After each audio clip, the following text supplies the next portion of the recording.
Good morning, अस्सलाम वालेकुम। सुनो पाकिस्तान में आपको खुशामदीद कहते हैं। नाजरीन, मैं हूं नजफ राजा और मेरे साथ मौजूद हैं Uzair Malik. Good morning, welcome to Suno Pakistan. उम्मीद आप सब लोग बिल्कुल ठीक ठाक होंगे, खैर खैरियत से होंगे और एक नए और भरपूर बल्कि भीगे हुए दिन का आगाज कर चुके होंगे। और हमेशा की तरह कौमी और बैनुल अक़वामी अहम खबरों के साथ साथ मुख्तलिफ टॉपिक्स और सेगमेंट से सजा एक और शो लेकर हम आपके सामने मौजूद हैं।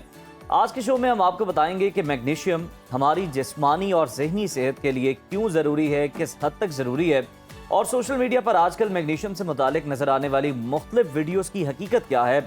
इसके अलावा अगर आप गिरते और कमज़ोर बालों के अलावा खुश्की और सिकरी से परेशान हैं तो आज आपके साथ कुछ ऐसी टिप्स हम शेयर करने वाले हैं जो ना सिर्फ आपके बालों के मसाइल से आपको छुटकारा दिला देंगी, बालों से नहीं, बालों के मसाइल से, बल्कि आपके बालों को मजबूत और सेहतमंद बनाने में भी मददगार हो। और इसके अलावा आज के प्रोग्राम में आपके लिए बहुत कुछ है, बस आपने प्रोग्राम के आखिर तक हमारे साथ रहना है। और अगर कोई सेगमेंट आपसे मिस हो जाता है, आप कोई काम कर रहे होते हैं, तो घबराने की ज़रूरत नहीं है। आप सोशल मीडिया पर मौजूद हमारे यूट्यूब, फेसबुक और इंस्टाग्राम पेज पर जाइए, उस सेगमेंट को एंजॉय कीजिए और अपने फीडबैक से हमें ज़रूर आगाह कीजिए कि क्या आपको अच्छा लगा और क्या आप मज़ीद देखना चाहते हैं। बिल्कुल, और प्रोग्राम का बाकायदा आगाज़ करते हैं मौसम की सूरत हाल से, जो जिम्मेदारी निभाती हैं नजफ। तो नजफ, बताइए मौसम कैसा रहने वाला है? आइए चलते हैं वेदर अपडेट्स की तरफ।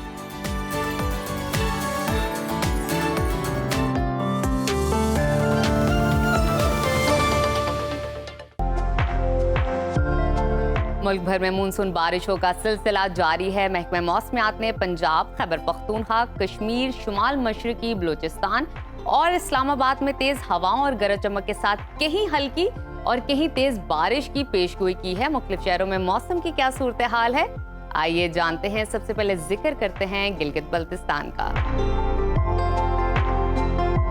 जहां मतला जुज़वी अबर आलूद रहेगा। गिलगित में आज ज्यादा से ज्यादा दर्जा हरारत 30 और कम से कम 17 डिग्री रहने का इम्कान है। स्कर्दू की जानिब चलते हैं, वहां पर ज्यादा से ज्यादा पारा 22 और कम से कम 12 डिग्री रहने की तवक्को है। महकमा मौसमियात के मुताबिक अगले 24 घंटों के दौरान गिलगित बल्तिस्तान में बेशतर मकामात पर गरज चमक के साथ बारिश हो सकती है।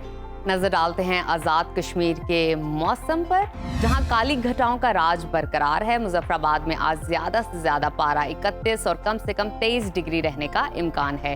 श्रीनगर की जानिब चलते हैं, वहां पर ज्यादा से ज्यादा दर्जा हरारत 27 और कम से कम 18 डिग्री रहने की तवक्को है। महकमा मौसमियात ने आइंदा 24 घंटों के दौरान कश्मीर के बेशतर इलाकों में तेज हवाओं के साथ बारिश की पेशगोई की है। और अब आगे बढ़ते हैं, आपके साथ शेयर करते हैं खैबर पख्तूनख्वा का मौसम, जहां बेशतर इलाकों में गहरे बादल छाए हुए हैं। पेशावर में आज ज्यादा से ज्यादा दर्जा हरारत 34 और कम से कम 25 डिग्री रहने का इम्कान है। सवात की जानिब चलते हैं, जिसको पाकिस्तान का स्विट्जरलैंड कहा जाता है। वहां पर ज्यादा से ज्यादा पारा 28 और कम से कम 15 डिग्री रहने की तवक्को है। महकमा मौसमियात के मुताबिक आइंदा 24 घंटों के दौरान पेशावर, हरीपुर, एबटाबाद, मानसहरा, बडग्राम, शांगला, कोहाट, मालाकंड, अंगूर, चित्राल, बनू और डेरा इस्माइल खान में गरज चमक के साथ बारिश का इम्कान है। पहाड़ी इलाकों में लैंडस्लाइडिंग से मोहतात रहने की हिदायत की गई है। और अब 5 दरियाओं की सरजमीन पंजाब की बात करते हैं,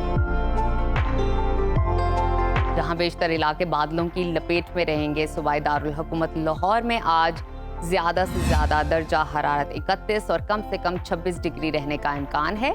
शहर इक़्तिदार इस्लामाबाद की तरफ रुख करते हैं, वहां पर ज्यादा से ज्यादा पारा 30 और कम से कम 24 डिग्री रहने की तवक्को है। मुल्तान की जानिब चलते हैं, वहां पर पारा ज्यादा से ज्यादा 36 और कम से कम 28 डिग्री रहेगा।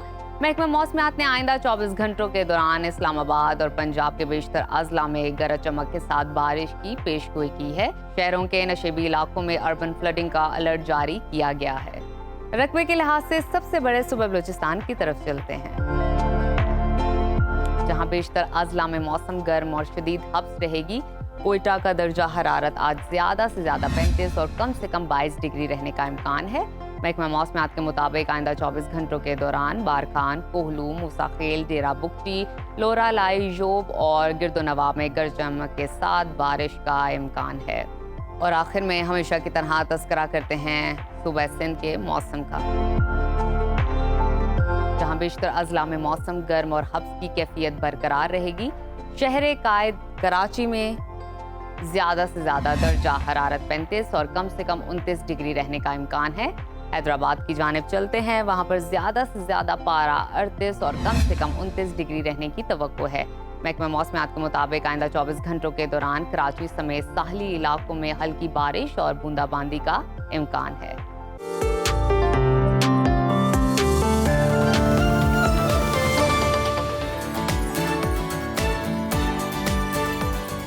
मुल्क भर में मानसून बारिशों का दूसरा स्पेल जोर शोर से जारी है और बादल हैं कि खूब बरस रहे हैं, मगर अब खतरे की घंटियां भी बजने लगी हैं। महकमा मौसमियात ने चारों सूबों और आज़ाद कश्मीर में शदीद बारिशों की पेशगोई करते हुए 10 जुलाई तक अलर्ट जारी कर दिया है।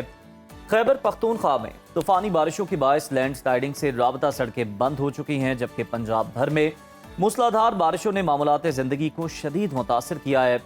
PDMA ने भी खबरदार किया है कि अगले 24 घंटे निहायत अहम हैं, बेशतर इलाकों में शदीद बारिशें हो सकती हैं।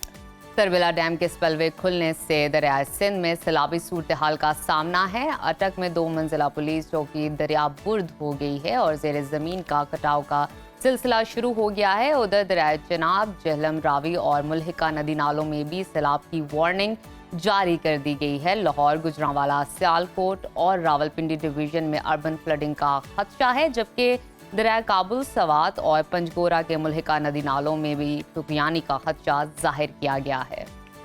वज़ीर आज़म शहबाज शरीफ ने मुतल्लिका इदारों को इस सूरत हाल में हाई अलर्ट रहने की हिदायत कर दी है। सूबाई हुकूमतों के साथ करीबी रवाबित और अवाम आगाही मुहिम चलाने का हुक्म दे दिया है। इसी तमाम तर सूरत हाल पर बात करने के लिए हमारे साथ मौजूद हैं PDMA पंजाब के डायरेक्टर जनरल इरफान काठिया साहब। इरफान साहब, खुश आमदीद कहते हैं आपको प्रोग्राम में। सर, इस वक्त पंजाब में मानसून की सूरत हाल कितनी संगीन है? कौन से अजलास सबसे ज्यादा मुतासर हो सकते हैं?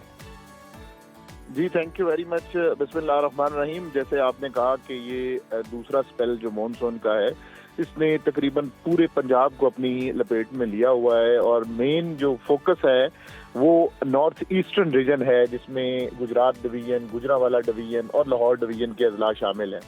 और पिछले 48 घंटों से वक्फे से बारिश वो पूरे पंजाब में हो रही है।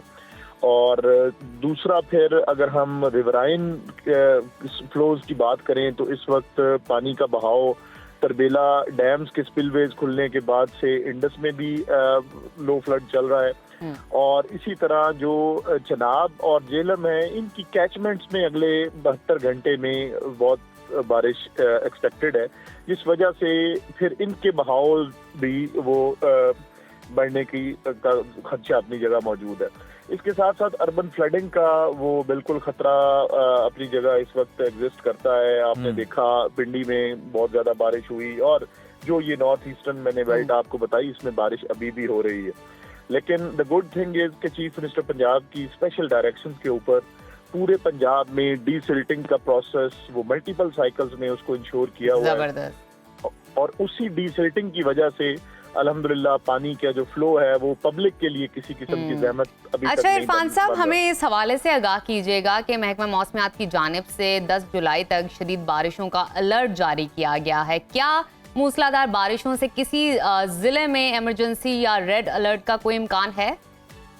जैसे मैंने गुजारिश की कि बिल्कुल अलर्ट अपनी जगह मौजूद है 10 जुलाई तक, और किसी भी जिले में इस वक्त तक कोई ऐसी सिचुएशन नहीं अल्हम्दुलिल्लाह बनी कि जो आउट ऑफ कंट्रोल हो। अच्छा। और बिल्कुल provincial emergency operation centre round the clock तमाम डिस्ट्रिक्ट के साथ, अजला के साथ वो इन टच है। इस वक्त भी हम हेड मराला का मैं खुद भी विजिट कर रहा हूँ कि हमें चनाब पे जो रिवर चनाब है, क्योंकि इसमें एक तो हमारे पास कोई डैम नहीं है रिवर चनाब के ऊपर, और दूसरा फिर ये है कि इसमें टाइम लैग्स बहुत कम है कि जब अखनौर इंडिया से पानी हमारे पास रिसीव होता है तो उसके बाद फिर बिल्कुल घंटों के टाइम में इसमें मुख्तलिफ अजला से गुजर के फिर आगे जाना होता है। तो इसलिए हम सियालकोट, गुजरात, वजीराबाद, इनको तमाम अजला को डिप्टी कमिश्नर्स हर कोई अलर्ट भी है, फील्ड में मौजूद हैं और इंशाल्लाह ताला तवक्को यही है कि ये बारिशें रहमत की बारिशें रहेंगी और मुल्क में कोई ऐसी सैलाबी सूरत-ए-हाल नहीं बनेंगी। बिल्कुल जी, ये रहमत की बारिशें रहेंगी। इरफान साहब, तूफानी बारिशों से अगर हम डैम्स देखें तो डैम्स में पानी की सतह किस हद तक बुलंद हो सकती है? कितने फीट तक का इजाफा हो सकता है?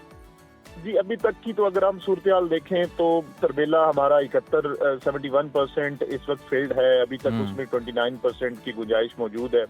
और इसी तरह जो हमारा मंगला है, मंगला 42% आज कंप्लीट हुआ है और अभी तक इसमें 58% जगह खाली है। और इंशाल्लाह ताला ये जो अपर कैचमेंट्स की बारिशें हैं वो हमारे रेजरवायर्स को फिल करेंगी और ताकि आगे जो एग्रीकल्चर पर्पसेज है और फूड सिक्योरिटी को इंश्योर किया जाए। इसी तरह अगर मैं ईस्टर्न रिवर्स की बात करूं, रावी और सतलुज जिसपे इंडियन डैम्स हैं, जिसमें भाखड़ा है, पोंग है और थीन डैम्स हैं, लेकिन ये तमाम डैम्स की आज की जो रीडिंग है वो ये बिलो 30% फील्ड है, अभी 70% इनकी गुंजाइश मौजूद है। तो ये वो अमर हैं जिनसे ये लगता है कि इंशाल्लाह ताला कोई सैलाब, रिवराइन फ्लडिंग की सूरत हाल वो उसका खतरा इंशाल्लाह नहीं होगा। बहरहाल अर्बन फ्लडिंग वो जरूर हो सकती है क्योंकि बारिशों की इंटेंसिटी काफी है और इस दफा का मॉनसून एक पावरफुल मॉनसून है जो अबव नॉर्मल है, जिसकी वजह से जो अर्बन सेंटर्स हैं वहां पे क्लाउड बर्स्टिंग और पॉइंट रेनफॉल का खदशा अपनी जगह मौजूद है। सही, बिल्कुल ठीक है, यानी अर्बन फ्लडिंग का खतरा मौजूद है और उसके पेश नज़र इक़दामात भी किए जा रहे हैं। आज़म की हिदायत पर बहुत शुक्रिया आपका। इरफान काठिया साहब हमारे साथ मौजूद थे और सूरत हाल से मुतालिक हमें बता रहे थे कि रिवर फ्लडिंग का भी खतरा मौजूद है, लेकिन जो डैम्स हैं वहाँ पर बहुत ज़्यादा पानी की गुंजाइश मौजूद है पानी को स्टोर करने की, तो वहाँ पर इस तरह की कोई हंगामी सूरत हाल या सैलाबी सूरत हाल देखने को नहीं मिलेगी। और इसी के साथ लेते हैं नाजरीन एक छोटी सी ब्रेक। आपने कहीं नहीं जाना, देखते रहिए सुनो पाकिस्तान। प्रोग्राम के सिलसिले को आगे बढ़ाएंगे, बात करेंगे फील्ड मार्शल सैयद आसिम मुनीर ने एक बार फिर दुश्मन को दो टोक पैगाम दे दिया है। उन्होंने गुज़श्ता रोज नेशनल डिफेंस यूनिवर्सिटी से फारिगुल तहसील फौजी अफसरान से दबंग खिताब किया। चैलेंजेस से निपटने के लिए ज़हनी तैयारी, अमली फहम, इदारा जाती पेशा वराना महारत और सिविल मिलिट्री इदारों के माबैन हमआहंगी को फ़रोग़ देने की ज़रूरत पर जोर दिया। फील्ड मार्शल ने वाज़ेह किया कि भारत ऑपरेशन सिंदूर के दौरान अपने मुकर्रर करदा फौजी अहदाफ हासिल करने में नाकाम रहा और दो तरफा फौजी तसादुम में दीगर मुल्कों को शामिल करना उसकी सियासी कोशिश है। उन्होंने दुश्मन को दो टोक पैगाम देते हुए कहा कि किसी भी मुहिम जोई का मुंह तोड़ जवाब दिया जाएगा। पाकिस्तान पर हमले की किसी भी कोशिश का शदीद और सोच से बढ़कर सख्त जवाब देंगे। आलमी मंजरनामे पर नजर डालें तो गजा पर इजरायली फौज के हमले जारी हैं। ताज़ा हमलों में 13 फ़लस्तीनियों को शहीद कर दिया गया। ईरान इसराइली जंगबंदी के बाद पहली बार सेहूनी तैयारों ने यमन में बड़ा फ़िज़ाई हमला किया। यमन की अहम बंदरगाहों और बिजली घर को हदफ बनाया गया। अमरीकी सदर डोनाल्ड ट्रंप और सेहूनी वज़ीर आज़म नेतन्याहू के दरमियान अहम मुलाकातें हुई। इस मौका पर इसराइली वज़ीर आज़म ने मशरिक़ वस्ता में यमन अमन के क़याम पर डोनाल्ड ट्रंप को नोबेल इनाम के लिए नामजद करने का खत इन्हें बतौर तोहफा पेश किया। अमरीकी सदर का दावा है कि रवा हफ्ते हमास के साथ डील हो सकती है। साथ ही इसराइली वज़ीर दिफा ने गजा के ज़ेर कब्ज़ा इलाके खाली करने पर आमादगी जाहिर कर दी है और कहा है कि गजा के ज़ेर कब्ज़ा 75% हिस्से में से ज़्यादातर को खाली कर देंगे, जबकि गजा के दीगर 25% इलाके में जंग जारी रखना गैर ज़रूरी होगा। दूसरी जानिब तिजारती जंग भी मजीद शिद्दत इख्तियार करती जा रही है। सदर ट्रंप ने जापान और जनूबी कोरिया समेत मजीद 15 मुल्कों पर टैरिफ लगाने का ऐलान कर दिया है और ब्रिक्स ममालिक को भी धमकी दी है कि जो मुल्क अमरीका मुखालिफ पॉलिसियों पर चलेगा उस पर 10% इजाफी टैरिफ लगाया जाएगा। अमरीका मुखालिफ पॉलिसियों में साथ देने पर किसी मुल्क को रियायत नहीं दी जाएगी। ट्रंप की इस धमकी पर चीन की जानिब से सख्त रद्द-ए-अमल दिया गया और कहा गया है कि टैरिफ के जरिए दूसरों पर दबाव डालने की मुखालिफत करते हैं। टैरिफ का इस्तेमाल किसी के भी मफाद में नहीं है। और नाज़रीन इसी तमाम सूरत हाल पर बात कर ले, हमारे साथ मौजूद हैं आलमी अमूर के माहिर अहमद हसन अल अरबी साहब। बहुत शुक्रिया आपके वक्त का। अहमद साहब बताइएगा, सबसे पहले भारतीय जारियत की बात करें तो फील्ड मार्शल सैयद आसिम मुनीर ने पैगाम दिया है कि किसी भी मुहिम जोई का मुंह तोड़ जवाब दिया जाएगा। पाकिस्तान पर हमले की किसी भी कोशिश का शदीद और सोच से बढ़कर सख्त जवाब देंगे। क्या भारत पाकिस्तान पर दोबारा हमला करने का रिस्क ले सकता है, हिम्मत कर सकता है? क्या लगता है आपको?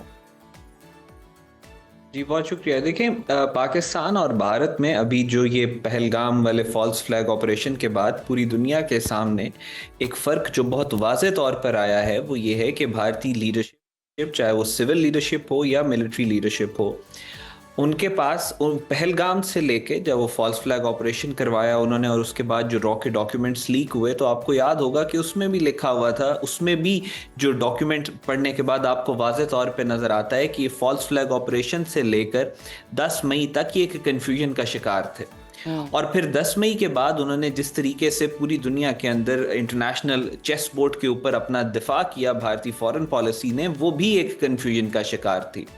और उसके बरक्स पाकिस्तान ये पहलगाम वाले वाक़ये से लेकर अब तक हैज़ इमर्ज, पाकिस्तान की जो स्पेशली जो मिलिट्री लीडरशिप है वो इमर्ज की है पूरी दुनिया के सामने as a voice of rationality, as a voice of peace and as a voice of dignity and honour. आपने देखा कि इंडिया के जो डिप्टी जो आर्मी चीफ थे, उसकी किस तरीके की तकरीर आपके सामने आई कि जिसमें उसको यही नहीं कंफर्म था कि मैंने ये जो पाकिस्तान ने रिटेलिएट किया और जब भारत को नुकसान पहुंचाया और जब जहाज़ गिराए गए और फिर 10 मई को इनकी पूरी जो मिलिट्री कमांड एंड कंट्रोल था उसकी स्पाइनल कॉर्ड को मल्टीपल जगह से पाकिस्तान ने फ्रैक्चर किया, तो ये जो डिप्टी आर्मी चीफ है उसको यही नहीं पता था कि मैंने 2 मुल्कों को इल्ज़ाम देना है, मैंने 3 को देना है, या मैंने 4 को देना है, या सिर्फ पाकिस्तान को देना है।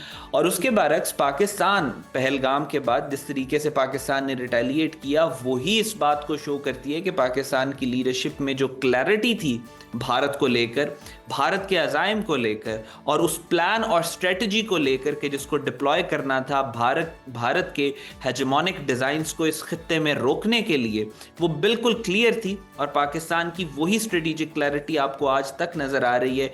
पाकिस्तान ने क्लियर स्टैंस, पाकिस्तान का बिल्कुल क्लियर स्टैंस है कि हम किसी जारियत नहीं करेंगे, लेकिन जो हमारे साथ जारियत करने की कोशिश करेगा उसको हम मुंह तोड़ जवाब देंगे। और वो थियरी ऑफ डेटरेंस की जो क्लैरिटी है वो पाकिस्तान की लीडरशिप के अंदर मौजूद है। और पाकिस्तान के आर्मी चीफ ने भी स्पेशली रीइटरेट किया है जो पाकिस्तान की अफवाज का, पाकिस्तान की अवाम का स्टैंस है भारत को लेकर कि आप अगर दोबारा कोई मिस एडवेंचर करेंगे तो आपके साथ जो आपको जवाब दिया जाएगा वो भरपूर दिया जाएगा। और जवाब देने का मकसद यही होगा कि आपको रोका जाए, आपको डिटर किया जाए।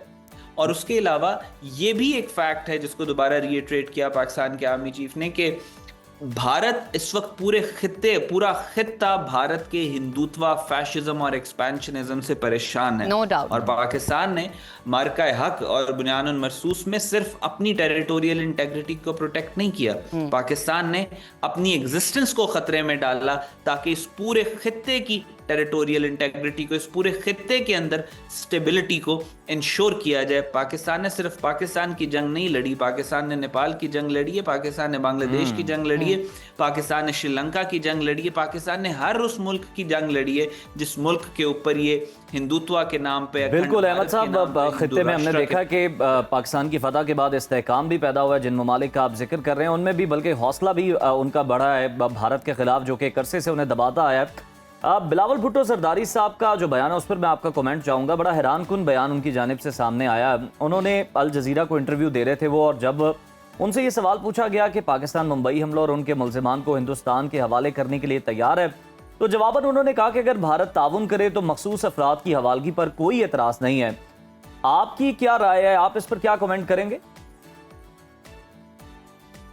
जी देखें, जो अल जजीरा के इंटरव्यू की आप बात कर रहे हैं उसमें बहुत सारा और भी कॉन्टेक्स्ट था, लेकिन इस तरह की कोई जो जिस तरीके से आप बात कर रहे हैं, या जिस तरीके से जो कन्फ्यूजन क्रिएट की गई है या कन्फ्यूजन हुई है उस इंटरव्यू के बाद, पाकिस्तान का क्लियर स्टैंस है।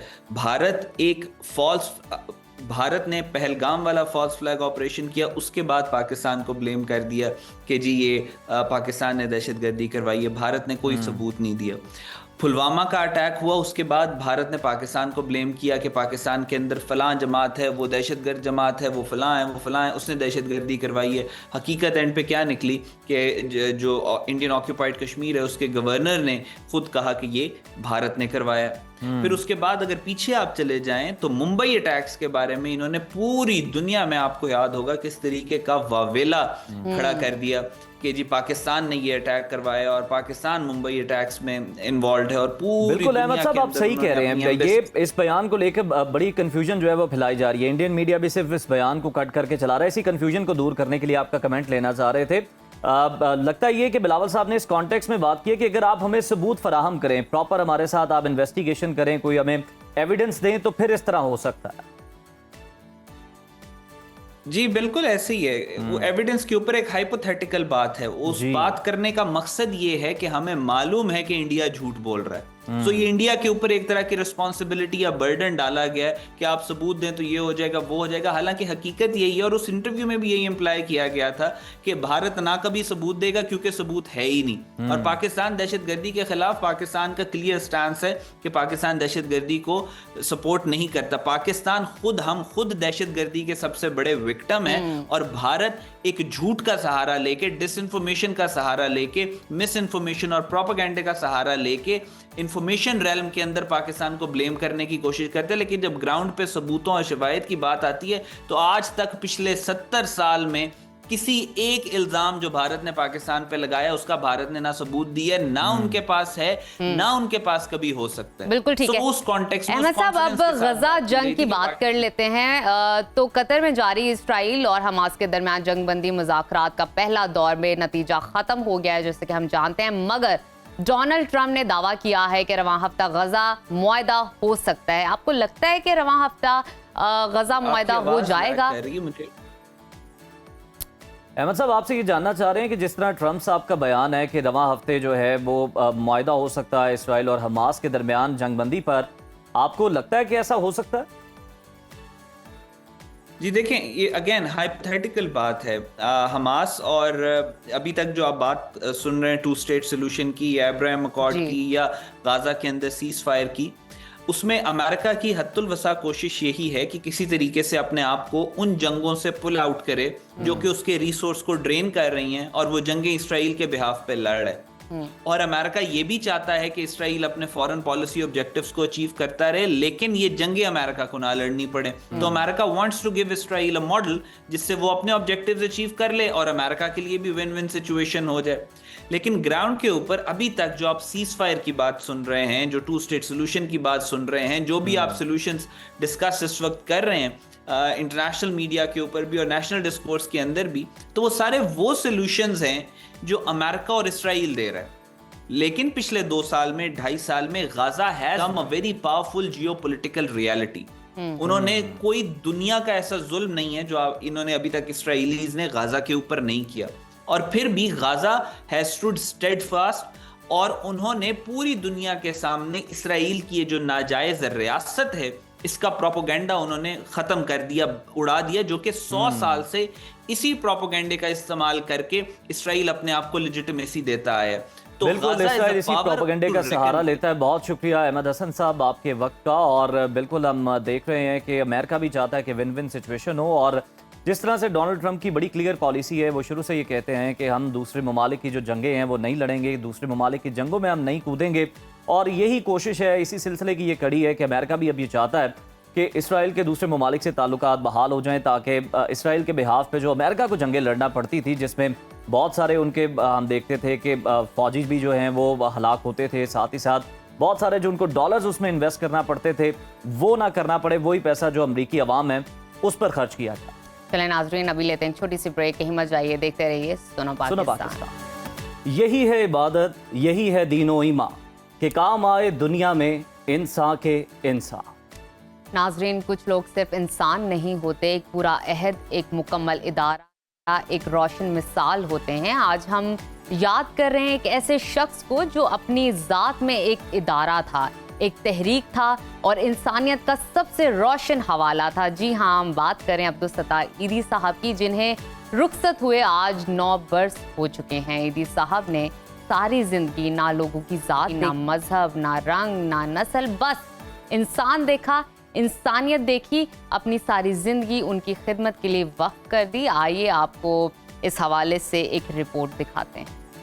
बीमारों का इलाज हो, यतीमों की परवरिश, लावारिसों की सरपरस्ती या फिर नादारों की किफालत, अब्दुल सत्तार ईदी ने इंसानियत की खिदमत के लिए जो किया कमाल किया। अब्दुल सत्तार ईदी ने अपने फलाही कामों का बाकायदा आगाज 1951 में मीठा दर में गरीबों के मुफ्त इलाज के लिए डिस्पेंसरी कायम करके किया। चंद ही बरसों बाद एम्बुलेंस सर्विस भी शुरू कर दी, जो आज दुनिया की सबसे बड़ी निजी एम्बुलेंस सर्विस है। इबादत की कमी ना थी, खुदा को फरिश्तों से बनाया इंसान को फ़कत इंसानियत की खातिर। ये पूरा परफेक्ट इनके ऊपर जाता है, पूरा इंसानियत के लिए अपनी पूरी ज़िंदगी इन्होंने लगा दी। दुखी इंसानियत की खिदमत पर इन्हें कई मुल्की और बैनुल अक़वामी एजाज़ात से नवाजा गया। अब्दुल सत्तार ईदी को खिराज अकीदत पेश करने के लिए 50 रुपए का यादगार सिक्का भी जारी किया गया था। इनका कायम किया गया इदारा इसी आबोताब से इंसानियत की खिदमत कर रहा है।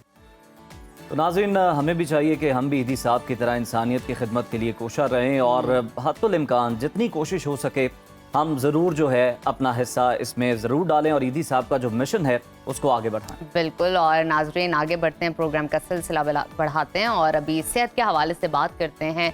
हम रोज़मर्रा डेली लाइफ में कैल्शियम के बारे में बात करते हैं, आयरन की, विटामिन सी का तस्करा करते हैं, लेकिन आज कल हम देख रहे हैं सोशल मीडिया पर मैग्नीशियम के बारे में बहुत डिस्कशन चल रही है। मैग्नीशियम है क्या? दरअसल एक ऐसी मादनियात है जो हमारे जिस्म के तकरीबन हर निज़ाम में ज़रूरी है। दिल की धड़कन से लेकर आसाब, पट्ठों और हड्डियों को सेहतमंद रखने तक इसका अहम किरदार है। इंटरनेशनल रिसर्च बताती है कि मैग्नीशियम जिस्म के अंदर 300 से ज़्यादा अहम अफ़आल सर अंजाम देता है। वैसे तो मैग्नीशियम कुदरती ज़राए से हासिल किया जाता है, मगर आजकल सोशल मीडिया पर बहुत से लोग मैग्नीशियम की कमी को पूरा करने के लिए मुख्तलिफ किस्म के सप्लीमेंट्स तजवीज़ भी कर रहे हैं, बेच भी रहे हैं और बहुत से नाजरीन ये जानना चाहते हैं कि मैग्नीशियम हमारी सेहत के लिए कितना ज़रूरी है और इसे हासिल करने के कुदरती ज़राए कौन से हैं। इसके अलावा क्या सप्लीमेंट्स के ज़रिए मैग्नीशियम की कमी को पूरा किया जा सकता है। इन तमाम पहलुओं पर आज तफसील से बात करेंगे। हमारे साथ मौजूद है नेचुरोपैथी एक्सपर्ट डॉक्टर जमील मेहरवी साहब। डॉक्टर साहब, वेलकम टू सुनो पाकिस्तान। आपने भी देखा होगा सोशल मीडिया पर बहुत ज़्यादा जो है मार्केटिंग भी की जा रही है, इस पर बात भी की जा रही है मैग्नीशियम के हवाले से। ख़ास तौर पर ख़वातीन इस बारे में बड़ी दुरुस्त इन्फॉर्मेशन जो है वो चाहती हैं, इसलिए हमने आज आपको ज़हमत भी दी है। ये बताइए मैग्नीशियम होता क्या है, हमारे जिस्म में इसका रोल क्या होता है? देखिए, बहुत सारे कंपोनेंट्स हैं बॉडी के अंदर, उसकी ज़रूरत है। और जैसे आपने कैल्शियम की बात की है और मुख्तलिफ ऐसी चीज़ें, एक मार्केटिंग मुहिम आती है और वो हमारे ऊपर मुसल्लत हो जाती है और छा जाती है। सबसे पहले आप देख लें कि कैल्शियम का जो रोल प्ले आया कि कैल्शियम जो है वो हड्डियों के लिए बहुत अच्छा है।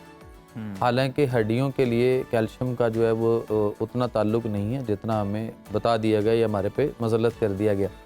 और वो कैल्शियम जो हम इस वक्त बहुत ज़्यादा इस्तेमाल कर रहे हैं, वो कैल्शियम, ये जो चूना कली होती थी जो हम दीवारों पे करते थे, वो चूना कली पीस के उसका पाउडर जो है वो सैशे फॉर्म में कुछ उसमें फ्लेवर्स डालकर उसको सैशे पैकेट में बेचा जाता है और कुछ उसी को पीसे हुए को मुख्तलिफ टैबलेट की शक्ल में मार्केट में, और कहा यह जाता है कि ये बहुत मुफीद है सबके लिए और ख़वातीन को ख़ास तौर पे हमल के दौरान तो 9 महीने खिलाया जाता है। कल मैंने एक केस देखा है कि उसको उन्होंने सऊदीया में, वो फैमिली थी पाकिस्तान आए हुए, तो उन्होंने एक हफ़्ता सिर्फ उसको प्रेगनेंसी में स्टार्ट करवाया और उसके किडनी में प्रॉब्लम शुरू हो गई।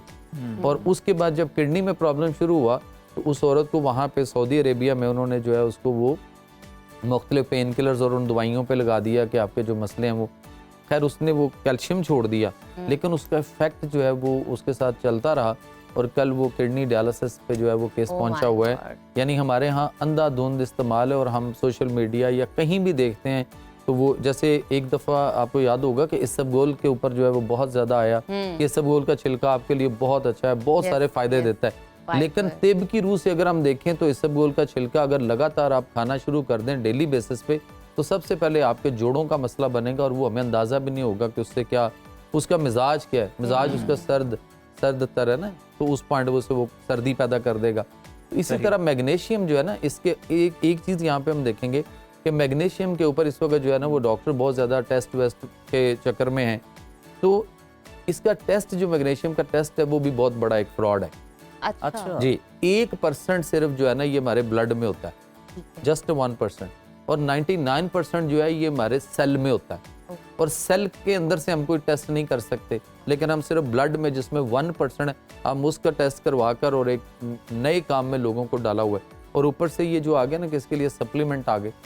किसी भी सूरत में किसी भी तरह से कोई सप्लीमेंट या कोई भी मल्टीविटामिन्स या विटामिन जो हमने खुद बना के पैक करके जो हम बेच रहे हैं, इससे हमें जो है ना वो अपने आप को बचाना चाहिए। अदर देन आपके मैदे का इशू आएगा, आपका लिवर का इशू आएगा, इसके साथ आप आयरन का बेजा इस्तेमाल आपके लिवर को हार्ड कर रहे हैं और आपको लिवर डिजीज इतनी हो रही है जिसका अंदाजा और आपको पता नहीं, और हमें पता ही नहीं। अच्छा, मुझे डॉक्टर साहब ये बताइए कि एक तो मार्केटिंग कंपनीज की आपने बात की कि किसी भी चीज़ को टारगेट करके वो वहाँ पे लग जाते हैं कि भाई इसके फ़वाइद बहुत अच्छे हैं, फिर साथ साथ दूसरी कंपनीज उस पर सप्लीमेंट्स बेचने लग जाती हैं, सोशल मीडिया पे हर चीज़ आम हो जाती है। फॉर एग्जांपल अगर किसी इंसान में सच में मैग्नीशियम की कमी है तो कौन कौन से सिम्टम्स उसको रूनुमा होंगे? नंबर 1, नंबर 2, ये मैग्नीशियम ग्लाइसिनेट के बारे में बहुत ज़्यादा तबसरा होता है कि आपको इंसोम्निया से बचाती है, आपकी मेमोरी को स्ट्रॉन्ग करती है, आपकी जो कॉग्निटिव प्रोसेस है उसमें काफ़ी मदद देती है। अच्छा, उसमें देखना ये है कि अगर फर्ज करें कि वो हमें नींद का प्रॉब्लम है या हमें थकावट है या हमारे पट्टों में खिंचाव है या हमें कोई इस तरह की जो इस वक्त सिम्टम चल रहे हैं, मेरी कोशिश ये है कि सिम्टम सबको पता है, मोस्टली पता है। मेरी कोशिश है कि हम उसको ये भी देखें कि वो सिर्फ क्या मैग्नीशियम की कमी की वजह से है या दूसरे भी एलिमेंट्स और भी एलिमेंट है। सबसे बड़ा एलिमेंट इस वक्त जो है वो हमारे यहाँ fast food, junk food, frozen food और कोल्ड ड्रिंक्स का है। हम नेचर से, फितरत से हट गए हुए हैं, ऑर्गेनिक फूड से दूर जा चुके हुए हैं। सो उसमें जो हमारे मसला होता है वो होता है एसिडिटी, एसिड का। एसिड तेजाबियत जो है वो हमारी बॉडी के अंदर जो पैदा होती है वो हमारे बेशुमार तबाही और बर्बादी है हमारी पूरी बॉडी के लिए। सिस्टम को समझना होगा तो अल्लाह ताला ने हमें जो है वो कुरान के अंदर सूरह नहल के अंदर अल्लाह ताला ने फरमाया कि वह जैतून व नखेल व अनाब, यानी और जैतून और खजूर और अंगूर, और फिर आगे कहा कि और दीगर समरात यानी और फल। तो हम 3 चीज़ों को अगर सिर्फ देखें तो इन 3 चीज़ों का हमारी बॉडी के लाइफ ऑर्गन के साथ ताल्लुक है। जब हम डेवलपमेंट स्टेजेस में होते हैं, जब एम्ब्रियोलॉजी के पॉइंट ऑफ व्यू से अगर हम देखें तो एक्टोडर्मल, मेसोडर्मल और एंडोडर्मल 3 लेयर्स बनती हैं। कुरान उसको कहता है कि तुम्हें जमे हुए खून के लोथड़े से पैदा किया, और कुरान में अल्लाह ताला फरमाते हैं कि जुल्मत सलासा, 3 अंधेरों में रखा, 3 परतों में रखा। तो डॉक्टर कैथल मोर जो है वो कहता है कि वो 3 परत या जो वो उसको लेयर्स कह लें, और वो एम्ब्रियोलॉजी पॉइंट ऑफ व्यू से एक्टोडर्मल, मेसोडर्मल और एंडोडर्मल होती है। अब जो एक्टोडर्मल है वो हमारा दिमाग बनाती है, और दिमाग पूरी बॉडी के साफ का हेडक्वार्टर है। उजलात हमारे मसल्स, उसका हेडक्वार्टर हमारा हार्ट है। तो जो मेसोडर्मल लेयर है वो हमारा हार्ट बनाती है। एंडोडर्मल जो लेयर है वो हमारा जिगर बनाती है और तमाम बॉडी के ग्लैंड्स को डेवलप करती है। हमें अपनी खुराक को इन 3 लाइफ ऑर्गन्स के मुताबिक इक्वल रखना चाहिए। हमें इक्वल मतवाजन ग़िज़ा का ही नहीं पता कि हमने 3 चीज़ों को कैसे देखना है। अगर ये 3 लाइफ ऑर्गन्स हमने मोटरवे के ट्रैक की तरह इक्वल बराबर चलाए तो कुछ भी नहीं होगा, बीमारी इसको आ ही नहीं सकती। जब हम इस ट्रैक को यूं की बजाय यूं कर लेते हैं कि किसी चीज़ की ज़्यादती होगी, किसी की कमी हो गई और कोई चीज़ मिड में रही, तो इसकी कमी की वजह से और इसकी ज़्यादती की वजह से मसाइल आएंगे। अब जितने वो इंस्नोमीनिया या इस तरह के जो प्रॉब्लम है वो मेजोरिटी मैदे की खराबी और एसिडिटी की वजह से, यानी जिस्म में गर्मी खुश्की का आंसर पैदा होता है, और वो गर्मी खुश्की का एनवायरनमेंट, जैसे फर्ज करें कि कमरे में आप बैठे और लाइट चली गई, एसी वेसी बंद है और हबस हो जाए, तो हबस में क्या पोजीशन होती है, बंदे की जान निकलती है, प्रॉब्लम होती है। सेम इसी तरह हमारे मसाइल वहाँ पे हैं। तो हमें जो इसका बेहतरीन सोर्स है ना, जो हमें लेना चाहिए, जहाँ से नेचुरल तरीके से अल्लाह ताला ने रखा है, सबसे अच्छा इसका सोर्स है और मुफ्त में है। लेकिन लोग इस वक्त मैंने जब आपने मुझे टॉपिक दिया तो मैंने इसको देखा कि 12-14 हज़ार रुपए तक की एक मैग्नीशियम की डब्बी सेल हो रही है, और उस पे ऊपर लोग अंधाधुंध लगे हुए हैं। और वो एक ट्रेंड आता है और एक बंदा आता है, वो मार्केटिंग करता है अपनी और वो उसको बेच कर निकलता है और पैसे कमाता है, गायब हो जाता है। सबसे अच्छा सोर्स इसका 2 चीज़ें हैं और बड़ी आसानी से मिलेंगी।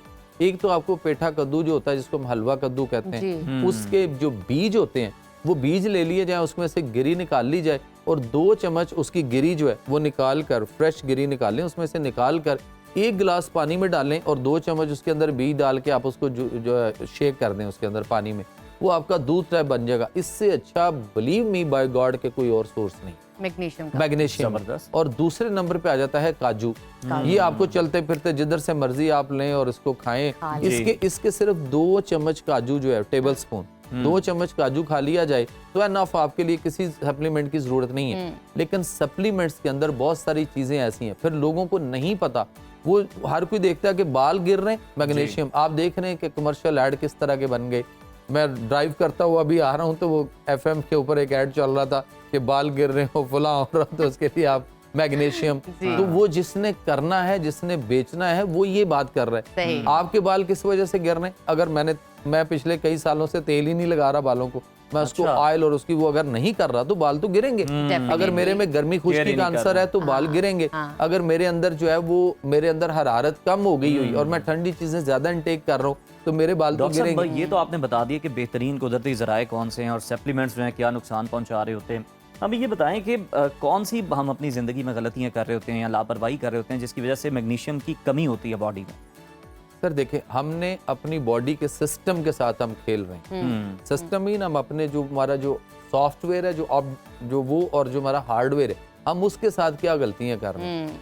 हम ये जितना वो चीज़ें जो घर में तैयार होती हैं सिर्फ उस तक रहें, और ये होटलिंग और ये बाहर के खाने और ये जंक फूड और फास्ट फूड और फ्रोज़न फूड और ख़ास तौर पे जो घरों में हम फ्रिजों में रखकर देर तक उसको पड़ा रखकर और बासी कर करके गर्म करके खाते हैं। फ्रेश कुरान देखें ना, अल्लाह ताला बड़े वाज़ेह फरमा चुके हुए हैं कि फल यंजुर अय्युहा अस्का तामन, कि उम्दा और तरोताज़ा खाने को देखो, अपनी खुराक को देखो। यानी सूरह बकरा की आयत है कि उसमें देखो कि अपनी खुराक खाने और पीने वाली चीज़ों को देखो, गला सड़ा तो नहीं है।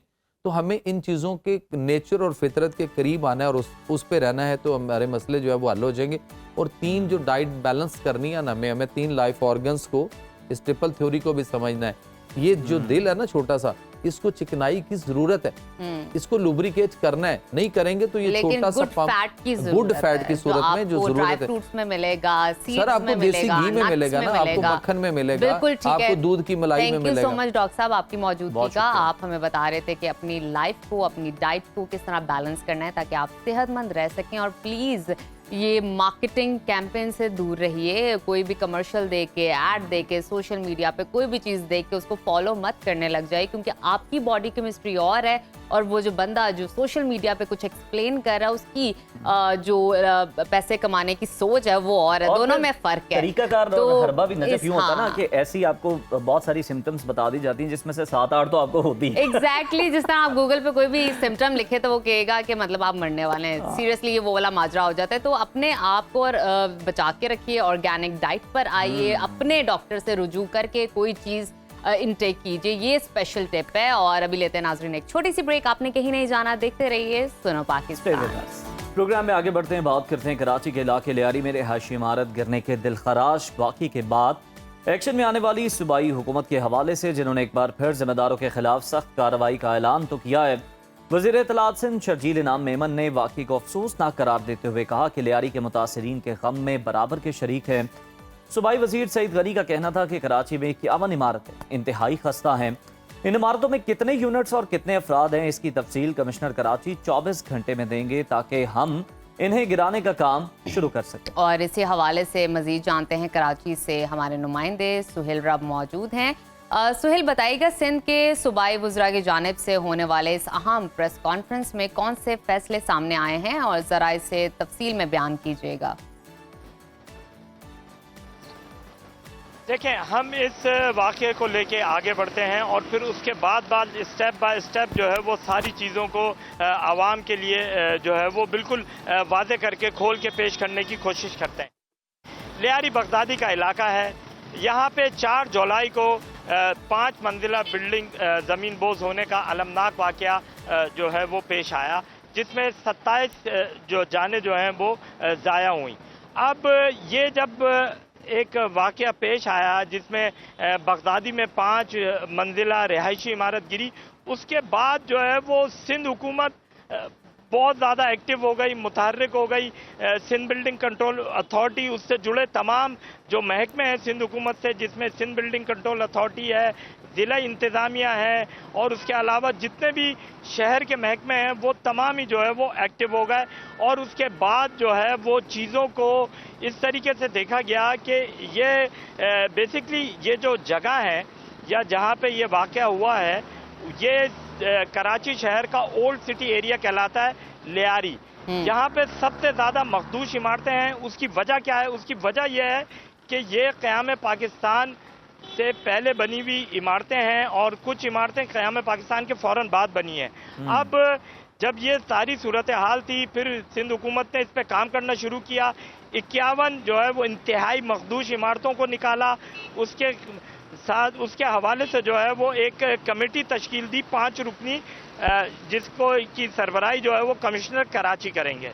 अच्छा, कमिश्नर कराची इस 5 रुकनी कमेटी की सरबराही करेंगे। इसमें जो 2 मेंबर्स हैं वो सिंध बिल्डिंग कंट्रोल अथॉरिटी के होंगे, जबकि 2 मेंबर जो हैं वो महकमा बल्दियात के होंगे जी। अब इस कमेटी का मैंडेट क्या है?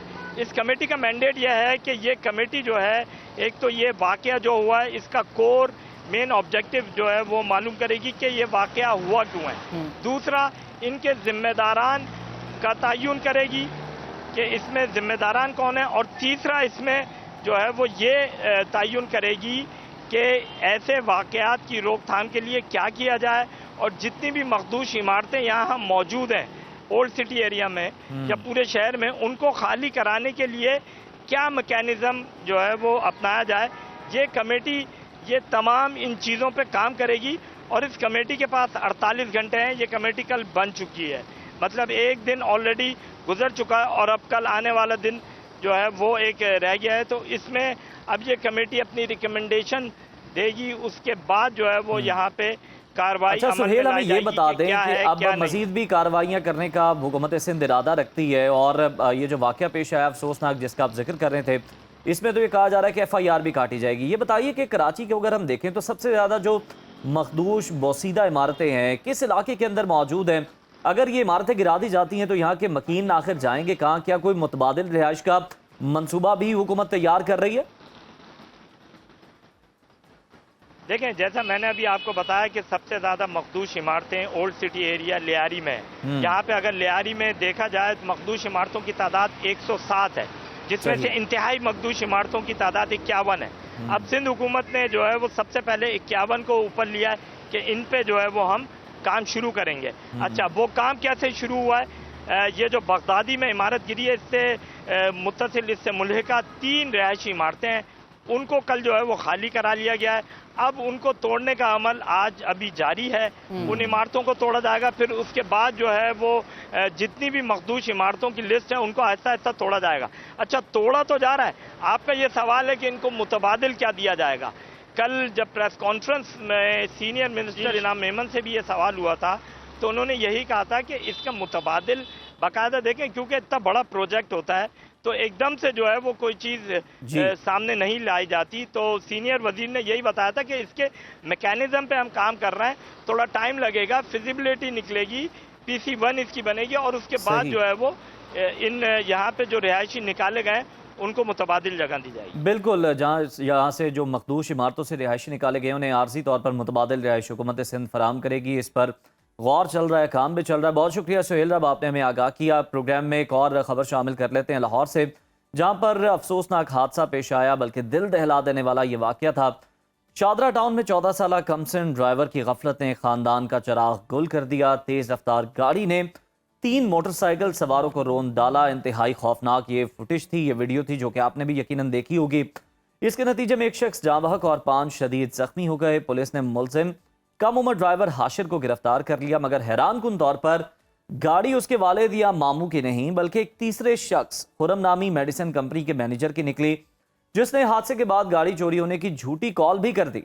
पुलिस ने खुरम को भी शामिल तफ्तीश करने का फैसला कर लिया है।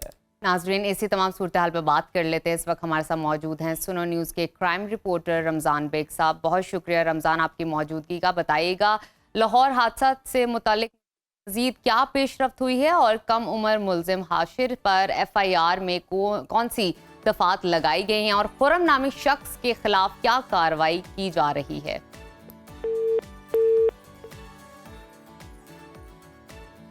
ये कि बड़ा ये अफसोसनाक जो वाक़या था, ये शादरा टाउन के इलाका में पेश आया कि कम से उम्र जो लड़का था जिसका नाम हाशिर था, और उसने मोटरसाइकिल सवारों को कुचला, जिसके नतीजे में एक शख्स जो है वो मौका पर जहाँ बक हो गया था, और बाकी जो है जख्मी हो गए थे, और तिब्बी इमदाद के लिए जिनको मुकामेस हुआ।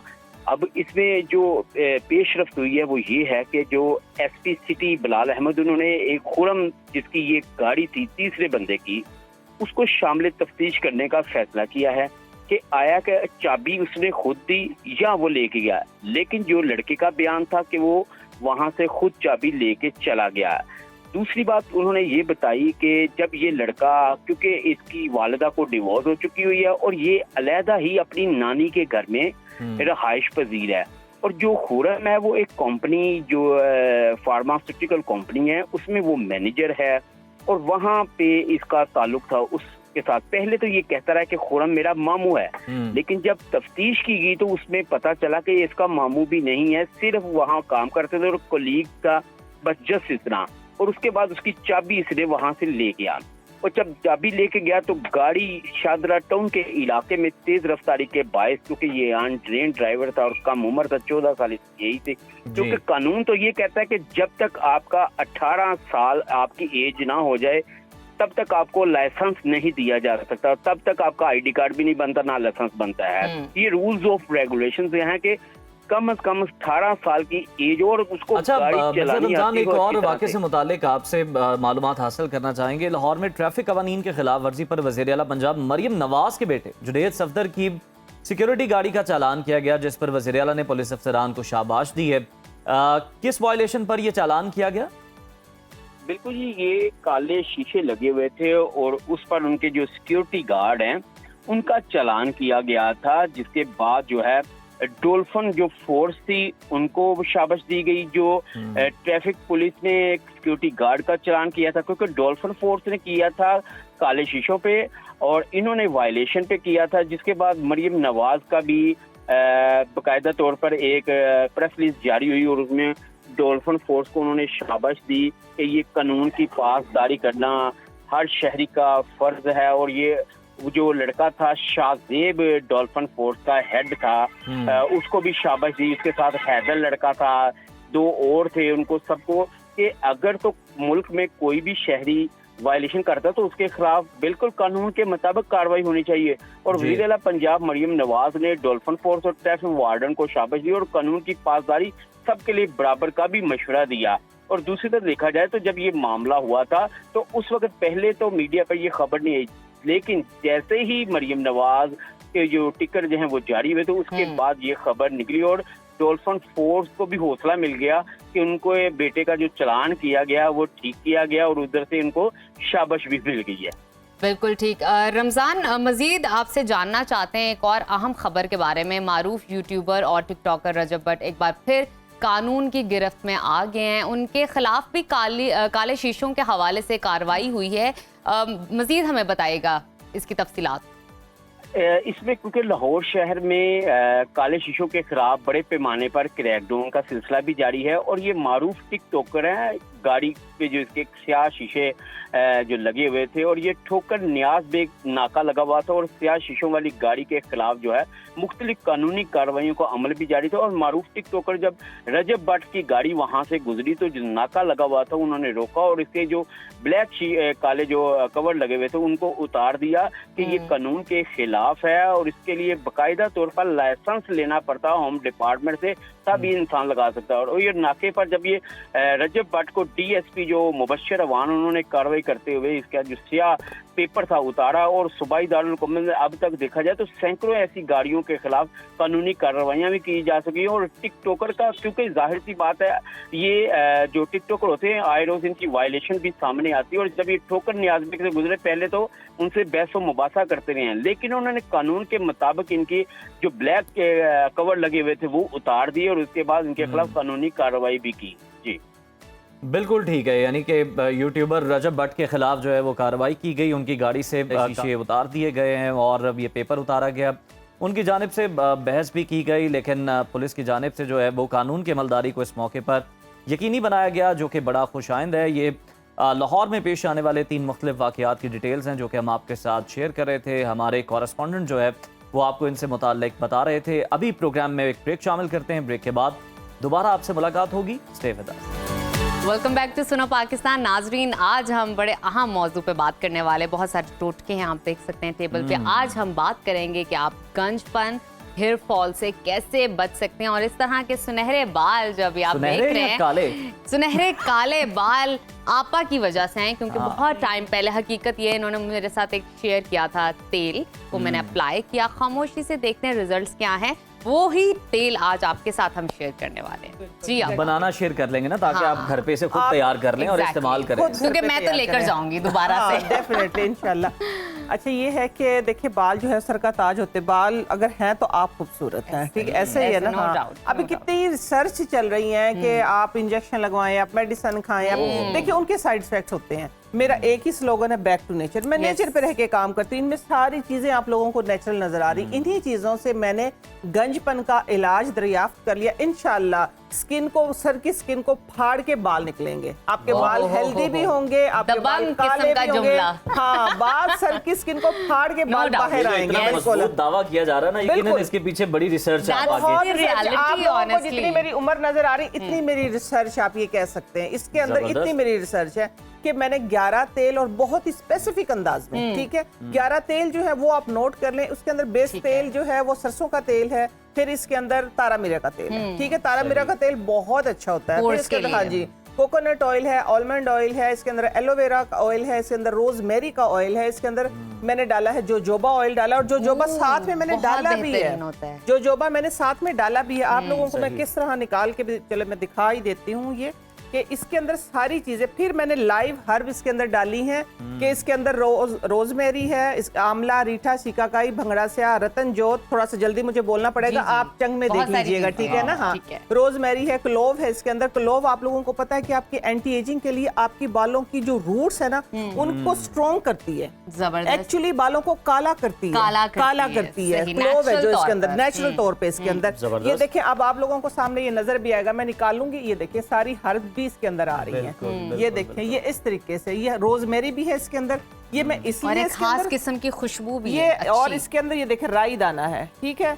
11 तेल आप अपनी पसंद के भी ले सकते हैं, इसमें कोई इशू नहीं। जो मैं बताऊं वो आप लोगों को ना मिले, आप और फिर आप 1 से 2 तेल भी ले सकते हैं, ठीक है। इसका बनाने का तरीका जो है नजफ, वो ये है कि आप लोगों ने करना ये है कि तेल में जो सरसों का तेल होगा उसके अंदर ये सारी हर्ब, जितनी भी हर्ब है आपके पास, वो सोख करके रखनी है तकरीबन 10 से 15 दिन। ओके, 10 से 15 दिन। फिर लो फ्लेम पे वो 4 फेजेस में पकाना। देखिए, मेहनत करनी पड़ेगी अपने लिए, ठीक है। देखिए, मैंने भी इस तरह किया था जिस तरह आम लोग करते हैं, डाला, पकाया और लगाया, उसके रिजल्ट वो नहीं आए जो इसके आते हैं, ठीक है। इसीलिए ये मेहनत उन लोगों के सर पे भी रंग लाएगी जो कहते हैं कि हमारी तो फैमिली में ये इशू है जी, फैमिली में चलता आ रहा है। हाँ, और कुछ देर के बाद जो है ना, कुछ सालों बाद हम सारे गंजे हो जाते हैं। अच्छा, ये शायद आप लोगों ने सुना होगा, ये वो फैमिली हमारी है, ठीक है। हाँ, गंजों की फैमिली जो है वो हमारी है। ये कैसे हो सकता है? हाँ, देखिए, आपने मेरे हस्बैंड देखे हैं, बिल्कुल बिल्कुल। वो वजह यही है कि ये जो मेरी रिसर्च है, जो ये मेरी मेहनत है, अल्हम्दुलिल्लाह सिर्फ उसकी वजह से, क्योंकि मैं बाकी फैमिली मेंबर्स के अगर आप लोगों को बाल दिखाऊं वो वाकई ही गंजे हैं। और मशहूर है ये बात कि हम फैमिली जो है वो गंजों की फैमिली है, क्योंकि हमारे उन लोगों ने आपसे इस्तेफादा नहीं किया होगा। हाँ, नहीं, मैंने उनको देख देख के रिसर्च किया ताकि हम बच जाएं, ताकि हम बच जाएं। अच्छा, ये देखिए जी, ये लाइव अब आप लोगों को नजर आएगा। ये आप लोगों ने कहीं नहीं देखा होगा। इसकी वजह सिर्फ ये है कि मैंने इसलिए डाला कि बाद तक आप लोगों को इसका एक्सट्रैक्ट मिलता है।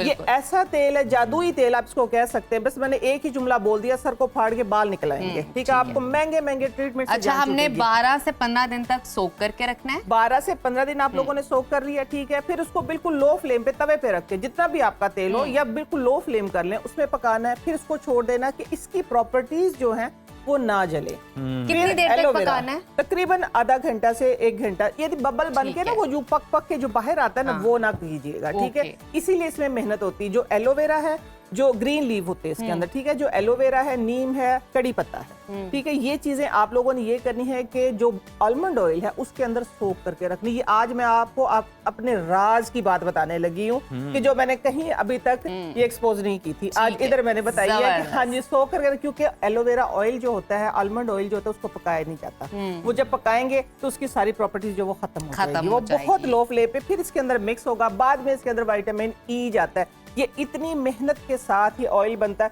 तो इसके रिजल्ट क्यों नहीं होंगे? तो आपने जब मेहनत करनी है, एक दफा मेहनत करनी पड़ेगी, उसके बाद आप मंथ तक इसको इस्तेमाल करेंगे। पहले मैंने थोड़ी सी उस पे मेहनत, क्योंकि मैं रिसर्च करती हूँ, मैं करती रहती हूँ। जो जब मैं इसके उस पे पहुंची तो मैंने पहले थोड़ा बैच बनाया, फिर आपको दिया, आपको रिजल्ट नजर आए, और फिर दूसरों को दिया, जहाँ से फिर अब मैं भी बड़े बड़े बैच बनाती हूँ। ये नहीं है थोड़े, लेकिन बनाती उसी पैटर्न से जो मेरा पैटर्न है, ठीक है। ये हो गया है लगाने का। ये आपके बाल काले भी करेगा, आपके बाल घने भी करेगा, इंशाल्लाह गंजपन को खत्म करेगा इंशाल्लाह, गंजपन को खत्म उसके लिए भी मुफीद है। जो कुछ लोगों के पैचेस पड़ जाते हैं सर के मुख्तलिफ हिस्सों में, डेफिनेटली हर मसले का इलाज है इसके अंदर, हर मसले का इलाज है।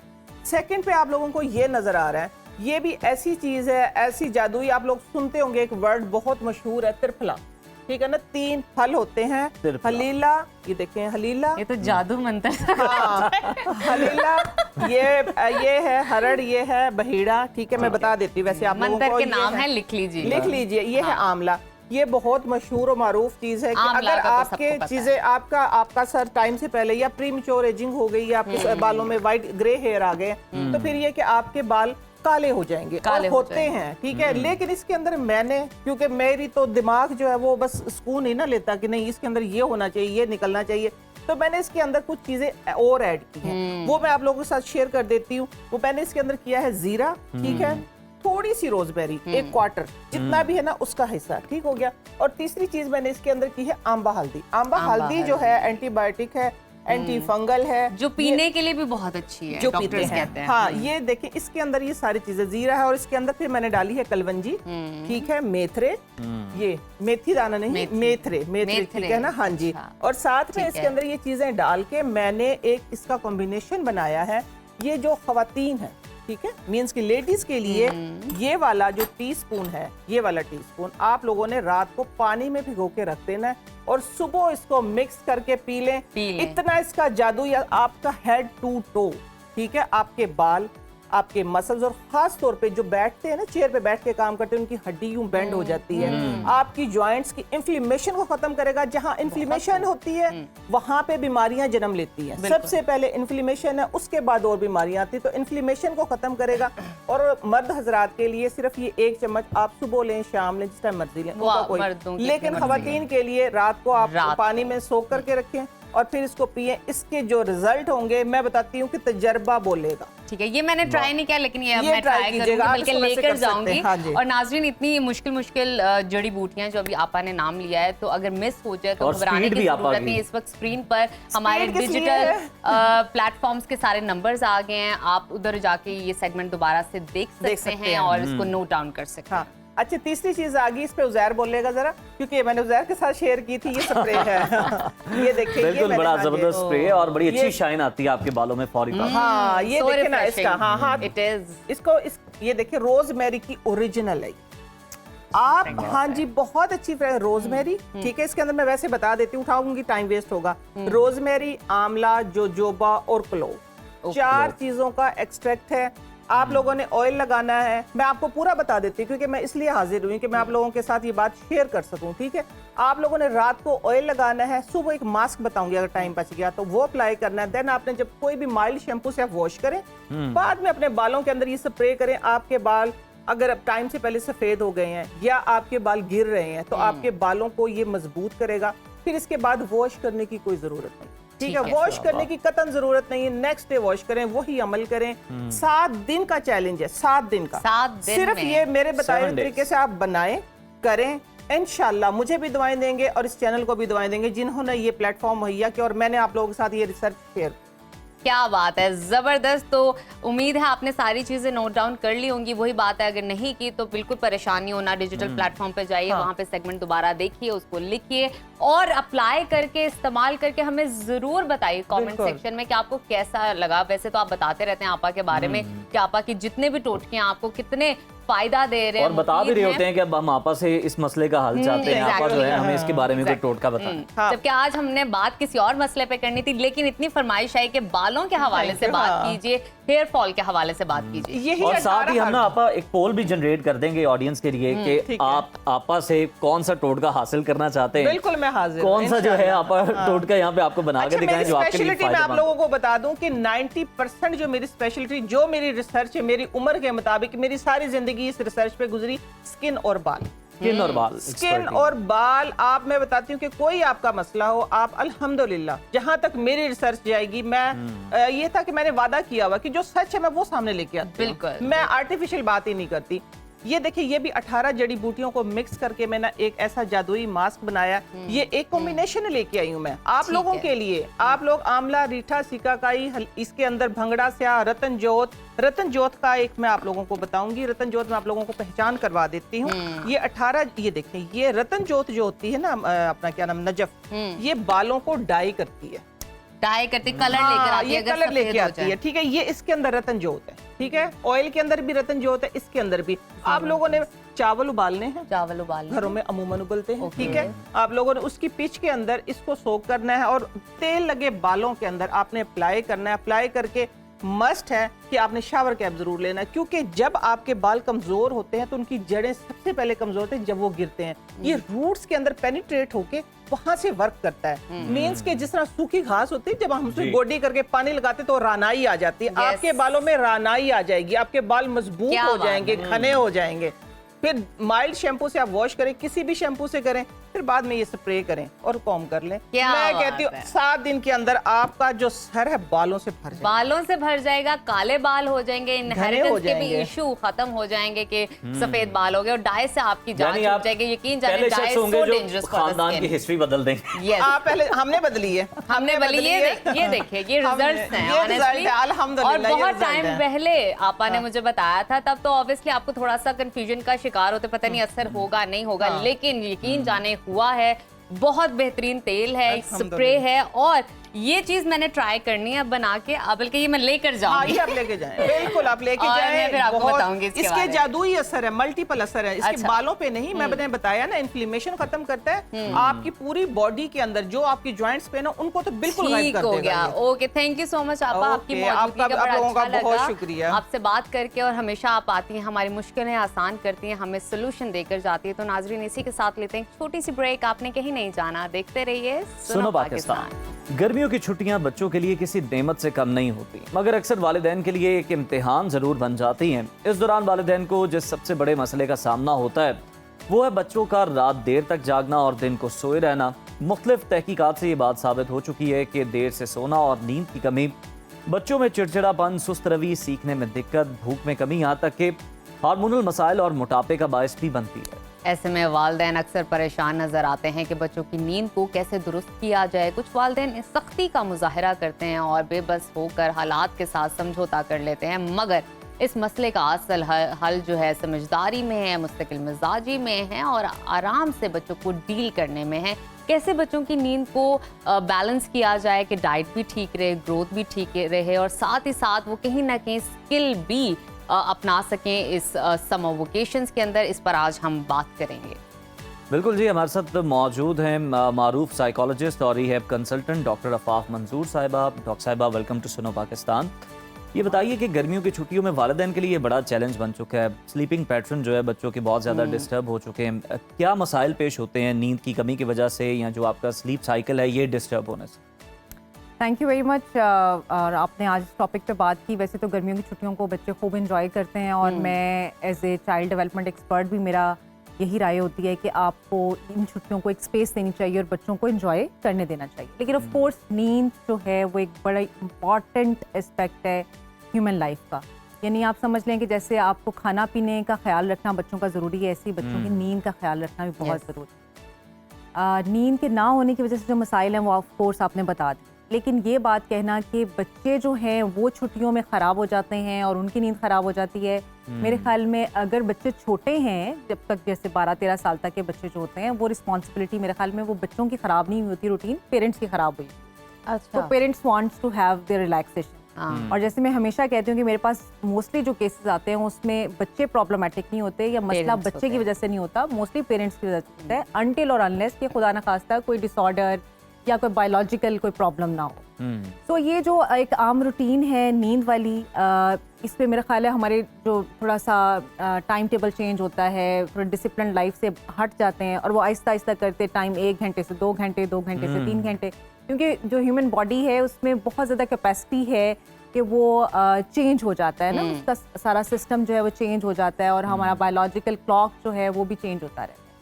तो ये जो सारी स्लीप डिस्टर्बेंस है, इसमें आप समझ लीजिए कि अगर आप इतनी ख़तरनाक और खौफनाक हद तक इफेक्ट करती है, जैसे आपने बताया कि बच्चों में ओबेसिटी आती है, यानी बच्चे की फिजिकल डेवलपमेंट, उसकी कॉग्निटिव डेवलपमेंट और उसकी इमोशनल डेवलपमेंट, या जिसको आप मेंटल हेल्थ कहते हैं, ये तीनों चीज़ें डिस्टर्ब हो। तो इट्स वेरी मच एसेंशियल कि आप उनकी नींद का जो है वो ख्याल रखें। नींद के घंटे, अच्छा नींद के घंटों पे भी अक्सर बड़ी बात होती है कि बच्चे को कितना सोना चाहिए और कितना नहीं सोना चाहिए।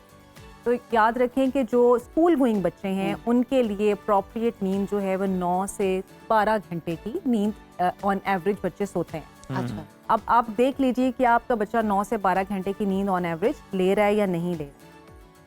अब सोने में 2 तरह की प्रॉब्लम्स आमतौर पे आती हैं। एक प्रॉब्लम ये है कि आप बच्चे को सोने के लिए लिटाते हैं तो वो कितनी जल्दी में सो जाते हैं। ठीक है।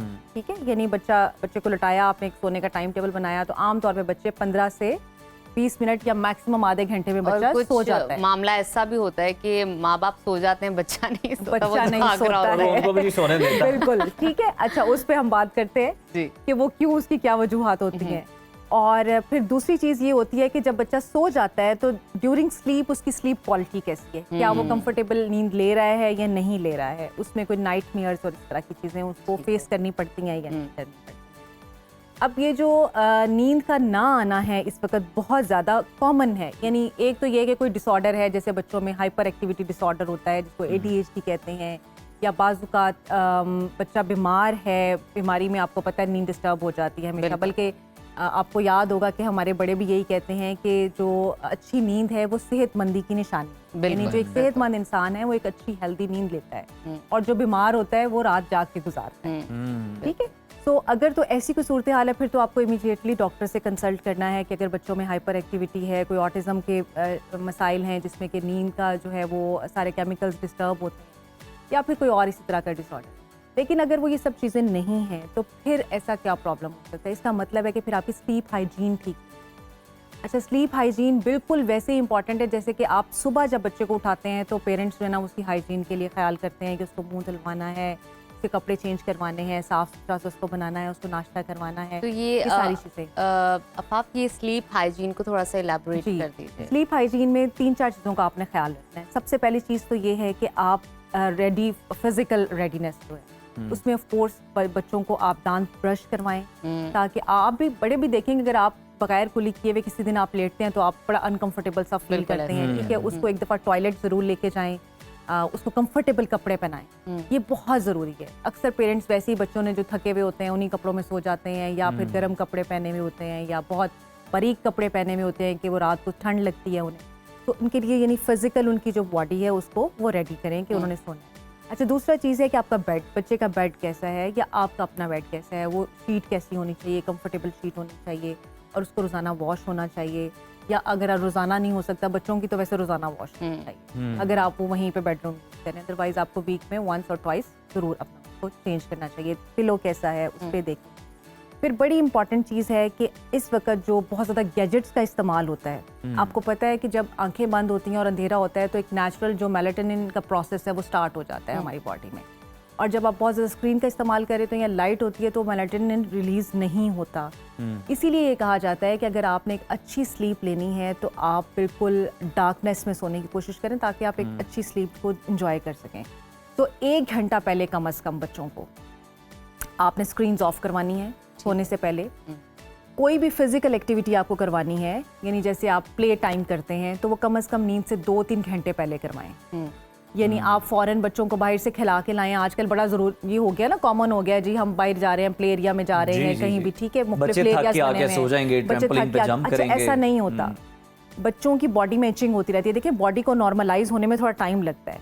सोने के टाइम से कम 2 घंटे पहले जो है उनका जो मेन मील है, जिसको आप मेन मील कहते हैं, यानी उन्होंने प्रॉपर जो खाना खाना होता है वो भी कम से कम घंटा डेढ़ पहले खाया हुआ हो, उन्होंने जो प्ले करना है वो घंटा डेढ़ पहले। तो ये सब चीज़ें जो बेसिक स्लीप हाइजीन में आती हैं, ठीक है, आपने इन सब चीज़ों का ख्याल रखना है। अगर ये 3-4 चीज़ें आप ख्याल रखते हैं तो आप बच्चे को बेहतर नींद की तरफ लेके आ सकते हैं। ये भी कहा जाता है कि आप घर में जो लाइट्स है ना, वाइट लाइट्स, उनको टर्न ऑफ करके वॉर्म लाइट्स लगा लीजिए, वो ऑन कर लीजिए, या येलो लाइट्स का इस्तेमाल। अच्छा, ये आपने बड़ी अच्छी बात की। मेरे ख्याल में वालिदैन को इस पे आगाही देना बहुत ज़रूरी है कि अगर आप ये चाहते हैं कि जैसे पढ़ाई होती है ख़ास तौर पे, एक तो ये है कि ड्यूरिंग स्टडीज़, क्योंकि बच्चों को आपने ये स्टडी की भी आदत डालनी होती है, तो वो भी एक पेरेंट्स नोट कर लें कि एक तो ये है कि आप स्टडी टेबल की आदत बनाएं घर में बच्चों के लिए लाजमी, क्योंकि स्टडी टेबल पे बच्चे का पोस्चर बहुत अच्छा होता है।